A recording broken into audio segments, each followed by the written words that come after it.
গতকালকে ভিডিওতে আমি আপনাদেরকে বলছিলাম সন্ধ্যাবেলা একটা ভিডিও বানাইছিলাম আমার মা বাবার কথা বললে আর কি। সেই ভিডিওতে আপনারা বলছিলাম আমি নাকি ইচ্ছা করে দেরি করে ওনাদের নাম্বারটা দিলাম যাতে ওনারা আপনাদের সাথে দেখা করতে না পারে, আমি ইচ্ছা করে করলাম।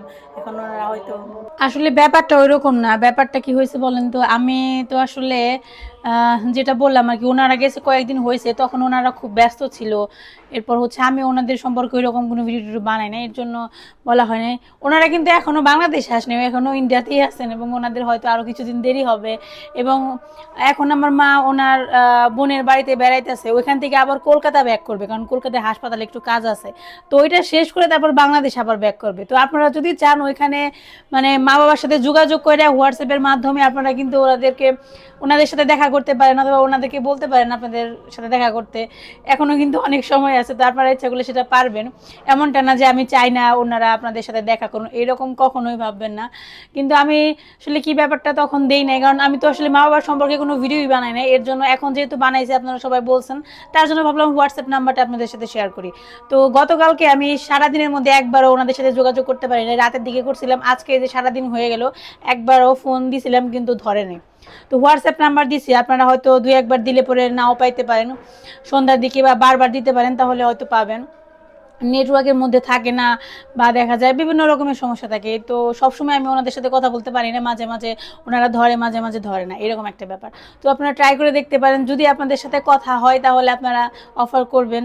এখন ওনারা ইন্ডিয়াতেই আছেন এবং কিছুদিন হয়তো এখানে থাকবেন, তারপর আবার কলকাতা যাবে, কলকাতায় একটা কাজ আছে, সেইটা শেষ করার পর ওনারা বাংলাদেশে ব্যাক করবে। তো এরকমটা না যে আমি চাই না আপনাদের সাথে ওনারা দেখা না করুক, এটা কখনোই চাইবো না। তো আপনারা চাইলে ওনাদের সাথে যোগাযোগ করতে পারেন। এখন বাজে হচ্ছে 6টা 15, সন্ধ্যা হয়ে গেছে। শ্বাস আজকে যে দুপুরবেলা একটা মজার চিকেন রান্না করছে, এটা খাইতে কেমন লাগছে বলো তো একটু। ভালো লাগে নাই। হ্যাঁ, কি বলো তুমি? এটা ভালো লাগে নাই তোমার? তাহলে তুমি যে তোমারটাও খাইলে, তারপরে আমি খাইলাম, আমার কাছ থেকে একটু নিয়ে খাইলে, সেটা কেন খাইলে তুমি? তোমার যদি ভালো না লেগে থাকে, হুম বলো। ইচ্ছা হইলে তো হবে না। তোমার কি ভালো লাগে না? তাহলে তুমি ভালো লাগলে না লাগলে খাইলে কেমনে? ঈশানের মাথার চুল অনেক বড় বড় হয়ে গেছে, দেখছেন? এই চুলগুলোকে একটু কাটিং করতে হবে, তাই না ঈশান বিশ্বাস? তো দেখেন, এই যে নাক ডেকে ডেকে ঘুমাইতেছে, সন্ধ্যা গড়িয়ে রাত হয়ে গেল, তা ওনার ঘুম শেষ হয় না।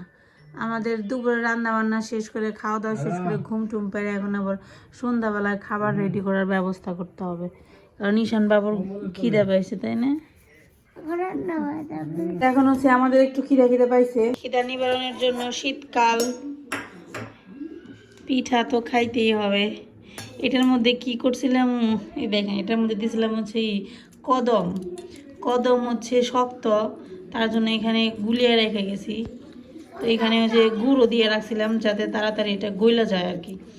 যদি এই যে চালের গুঁড়ো আর একটু ময়দা নিছি, আটা নিছি আর কি, তো এর মধ্যে যদি গুড় গুলাইতে যায় তাহলে অনেক কষ্ট হয়ে যাবে, মানে শক্ত। ফ্রিজে রাখছিলাম তো তার জন্য জল দিয়ে রেখে গেছিলাম, এটা এখন জল হয়ে গেছে। এখন এই গুড়ের জল দিয়ে বানাবো তেলের পিঠা। এখান দিয়েছি চালের গুঁড়ো আর হচ্ছে একটু আটা। আপনাদের আটা না থাকলে ময়দাও ব্যবহার করতে পারেন, এটা কোনো সমস্যাই না। তো এটাকে একটু হাত দিয়ে ভেঙে ভেঙে নিই, যেহেতু ফ্রিজে ছিল, চালের গুঁড়াটাই হয়ে গেছে, দলা পাকানো হয়ে গেছে। এটা তাড়াতাড়ি করে দিতে হবে, ওইদিকে ঈশান আসার খিদে পেয়ে গেছে। দুজন আমাকে অনেকক্ষণ ধরে বলতেছে খিদে লাগছে, খাইতে দাও খাইতে দাও। আমার কাম খালি রান্না বান্না করার, পোলাপানের খাবারের যোগান দেওয়া, বুঝছেন? আমার আর কোনো কাজ নাই। রান্না করতে করতে জীবন তেজপাতা হয়ে গেল আমার।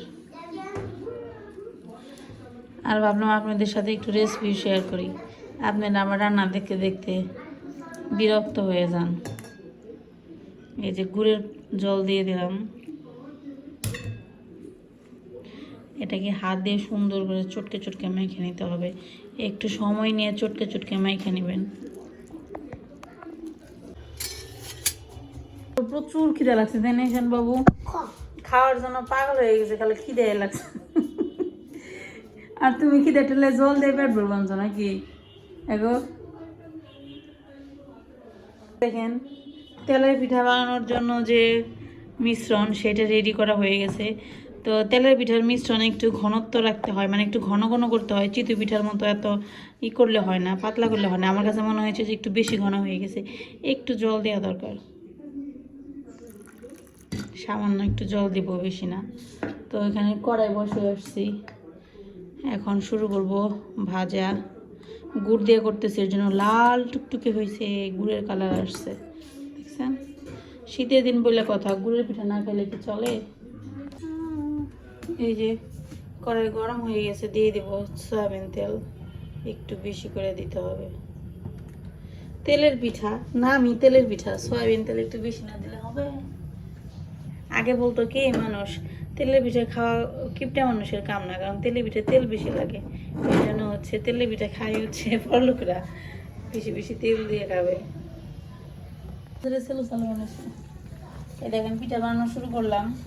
দেখেন প্রথম পিঠাটার চেহারাটা দেখেন, একটু ক্যামেরা উৎসব করা হয়, দেখেন এটার অবস্থা কি দেখছেন, পুড়িয়ে ছাড়কার হয়ে গেছে। তারপর এটা হলো 2 নাম্বার পিঠা, এটা হলো 3 নাম্বার পিঠা। যত সময় যাবে তত পিঠা সুন্দর হবে। সবচেয়ে ভালো হবে লাস্টের দা। পিঠা বানানো শেষ, পিঠা সুন্দর হওয়া শুরু হয়। এটা কত সুন্দর কালার আসছে। লাল লাল না হইলে, এই সাইড দিয়ে মচমচে না হইলে কিন্তু ভালো লাগে না খেতে। মিষ্টি তো চেক করলাম না, যা আছে আছে নাকি কম, আর মিষ্টি এমনিও কম খাম। আমার পিঠা খাওয়া দেখে আমি জানি না, কেউ আপনার না সুগার, আপনি পিঠা খান কোন বরফ দেয়? পিঠা খামু আর হলে ওষুধ খামু না, পিঠা খেয়ে যে ইয়ে দেবে দৌড়ে নিতে হবে। দেখছেন গুড় দিয়ে বানাইছে না, কালারই হয়েছে সেই লেভেলের। কদম দিছি, কদম দিছি এলো মিষ্টি নিয়ে, মিষ্টি নিয়ে কি এমনিতে তো খাওয়াবো না, বললাম ছিল পিঠা বানানো কদম দিয়ে। বাতাসার পায়েস খাইছো? বাতাসা চিনো? বাতাসার পায়েস খাইতে অনেক টেস্ট, অন্যরকম টেস্ট। চিনি দিয়ে বানালে ওটার ঘ্রাণ অন্যরকম আসে। খাওয়া নাই বানানো, বাতাসা দিয়ে পায়েস আনা দেখো না, পায়েস কেন অনেকদিন হয়ে গেছে। এই যে দেখছেন পিঠা হয়ে গেছে, কচকচা মোচমোচা তেলের পিঠা, অনেকে বলে মালপোয়া, আমরা বলি তেলের পিঠা, আবার গ্রামে বলে কুয়া বড়া। ক্যামেরা এক জায়গায় যে ধরে রাখছে এটা আমার তো দেখাতে পারো, আমি যে রান্না করবো আনছি আমার তো দেখাতে পারো। রান্না কর ছোট কেন বুঝে দেখা না, ক্যামেরা ধরা লাগে, এই দেখো দেখা যায় না, দেখা যায় তোমার চোখে যেমন ডিফোকাস যেতেছে দিন দিন, আমার মোবাইলের একই অবস্থা, আমার চোখে দেখে না। পিছন থেকে দেখেন কি ফিটা থাক একদম দেও একটু পর আমার আবদার কাছে আবদার করে পোলা পানারে কিছু বানাইলে না, খিদে খিদে লাগছে, ঠিক আছে। আর যদি বই যে বানাবো ঠিক আছে, আমার তো ক্যামেরা ধরে দাও, আমি একটু ভিডিও করি, তাহলে আমার লাভ আছে, 2 টাকা ইনকাম হইব। কিন্তু সেই ক্ষেত্রে কেউ রাজি হয় না, কিন্তু সবাই বানায় খাওয়াও, সেটা রাজি হয়। তোমার কি এটা স্কুলের সোয়েটার? কি এর স্কুলের সোয়েটার? লাল রঙের সোয়েটারটা স্কুলে পরে নিয়েছে। স্কুলে পরীক্ষা হয়েছে, স্কুলের সোয়েটার লাল হয় না, স্কুলের সোয়েটার আমাকে স্কুলে তো সোয়েটার দিয়ে থান না, স্কুলের সোয়েটার কোন দিকে মামু না আচ্ছা বলুন। আচ্ছা আমরা থাকছি গ্রামের স্কুলে পড়ছি, থাকছি গ্রামের স্কুলে গিয়ে সোয়েটার থাকি গো, সাদর বইরে যাইতে আমার লোক এটা লাস্টে ও জায়গায় স্থান হইছে, এটা মুছামুছি করি আমি। এই রান্নাঘরটা ছোট বলতে কি লম্বা, কিন্তু পাশে কম, কিন্তু ভালো খারাপ কিন্তু লম্বা, কিন্তু অনেক দূর। এই যে খালি লম্বা লম্বা লম্বা, বেশি দূরে যাইতে তো মোবাইল নিয়ে যাবে, আমি বুঝছি তুমি সাইড ভিডিও না করো নাকি, তাই না? মানে সে চাইতেছে এই কথা লম্বা কইতে কইতে কইতে কইতে মোবাইল নিয়ে যাইবো, অফ করে যাইবো, তাই না? তুমি বেরিয়ে যেতাম না, খালি সাও সমস্যা নেই, কালকে আর বানিয়ে নিব না কিছু, দেখো আমার আছে না কম্বলের নিচে হয় তখন শীতকালে রান্না করে খাবো। ফলান বাহিনী আছে না, মা খিদা লাগছে। এই যে আমার পিঠা কয়েকটা হয়ে গেছে, এগুলা একটা বাটিতে দিয়ে আসি পোলা পানলে। এই যে দেখেন এখন রাঁধুনি পরিবর্তন হইতেছে, দেখি ও তুমি যদি দাঁড়াও তাহলে তো মনে করো যে রান্নাঘর পুরে দেখা যাবো না অন্য কিছু।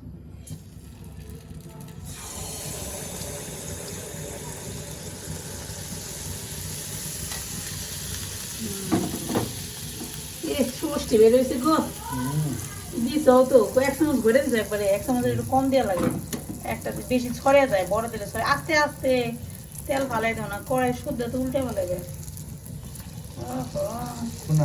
তুমি তো এত সুন্দর পিঠা বানাইতে পারো, তাহলে কি দরকার আমার কষ্ট করে পিঠা বানানো? তুমি নিজেই তো আমার বাড়ি মানে খাওয়াইতে পারো।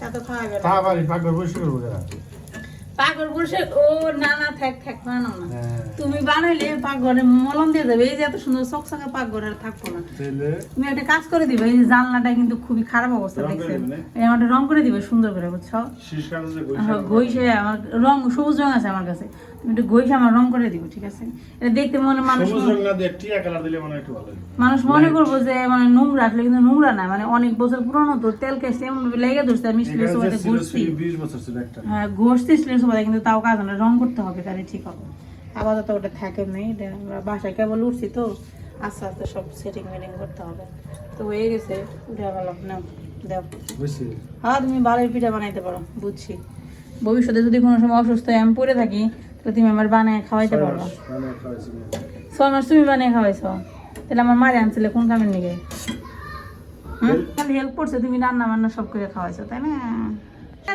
দাঁড়া পিঠা খাবি না আয় কেন কি হয়েছে স্পেশাল পিঠা বানাই দিয়েছো ক্যামেরা করতে হবে ওরে বাবা বালিশ হয়ে গেছে জিনিসটা গুলে দিছে কেন জানলাম না হাতটা কার তোমার সব তুমি তো এত কান করে ফুলে এলা না একটা এরকম সব সাকসেসের পিছনে আমার হাত থাকে বুঝছো তুমি স্বীকার করো না আমার হাত দরকার কেটে ঢালাম আর কেটে আলাও কেটে আলাদা তার কই আর তোমার বানা জীবনে কোনো সাকসেস এলো না কেটে দাও কাজে সাকসেস ছাড়া জীবন পাইবে তুমি বুঝছো যারা টিউশন ফুটবল নিয়ে বাসা নিছে আরে দাঁড়াও এই যে ঈশানা সারা দিয়ে নেই এই দাও ঈশান সারা নে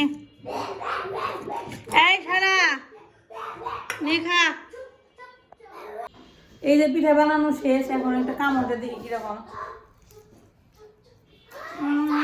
মিষ্টি কম হয়েছে ঘর আর একটু মিষ্টি দিলে ভালো হতো চলে এই না কম হয় না ঠিকই আছে তাহলে অনেক মজা হয়েছে সেই স্বাদ আর সবাইকে টেস্ট করার বানানো না এদের অবস্থা ড্রয়িং রুমে সব খানা বানিয়ে রাখছে টিভি সাইডে এখন জান পিঠা খাও খাই বলো কেমন হয়েছে খাও একটা পিঠা একটু জল এনে দাও তো সারা খাও একটা খাই বলো কেমন হয়েছে মা জল দাও মা দাঁড়াও জলের সাথে কেমন